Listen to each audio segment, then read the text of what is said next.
Prashanti TV news కి స్వాగతం.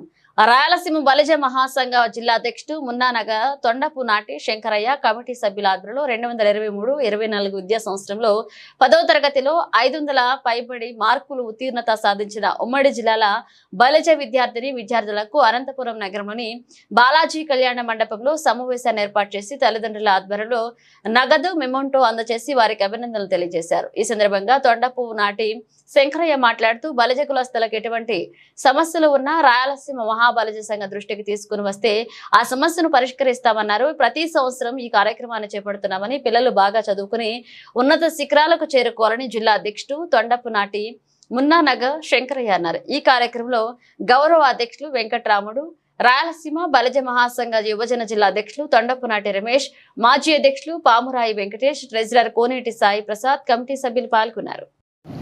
ఈరోజు మా శ్రీనివాస కళ్యాణ మండపంలో 10వ తరగతి విద్యార్థినులకు కలిపి 2 జిల్లాల సంయుక్తంగా 10th క్లాస్ పాస్ అయిన పిల్లలకు 550 నుండి 595 మార్కుల వరకు వచ్చారు. వాళ్ళందరికీ పురస్కారాలు ఇస్తూ మెమోంటో అందజేశాము. వీళ్ళందరూ ఇలాగే బాగా ప్రతి సంవత్సరము బాగా చదువుకోవాలని, తల్లిదండ్రులకు మంచి పేరు తేవాలని మా బలిజ సంఘం తరఫున కోరుకుంటున్నాను. ఈరోజు రాయలసీమ బలిజ సంఘం ఆధ్వర్యంలో 10th క్లాస్లో 550కి పైగా మార్కులు వచ్చిన వారికి ప్రతిభా పురస్కారాలు అందజేయడం జరిగింది. ప్రతి సంవత్సరం లాగానే ఒక్కొక్కరికి 1000 రూపాయలు నగదు మరియు ఒక మెమెంటో మరియు ప్రశంసా పత్రం ఇచ్చి వాళ్ళకు ప్రోత్సాహం తెలియజేయడం జరిగింది. ప్రతి సంవత్సరం లాగే ఈ సంవత్సరం కూడా చేయడం జరిగింది. నెక్స్ట్ సంవత్సరం కూడా చేస్తాం. ఇది ఇలాగే కొనసాగిస్తూ ఉంటాం. అలాగే రాయలసీమ బలిజ సంఘం ఆధ్వర్యంలో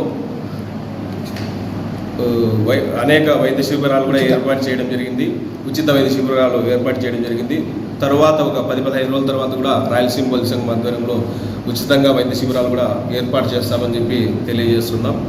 రాయలసీమ బలిజ సంఘం ఆధ్వర్యంలో వివిధ సేవా కార్యక్రమాలు కొనసాగించడానికి మేము సిద్ధంగా ఉన్నాం.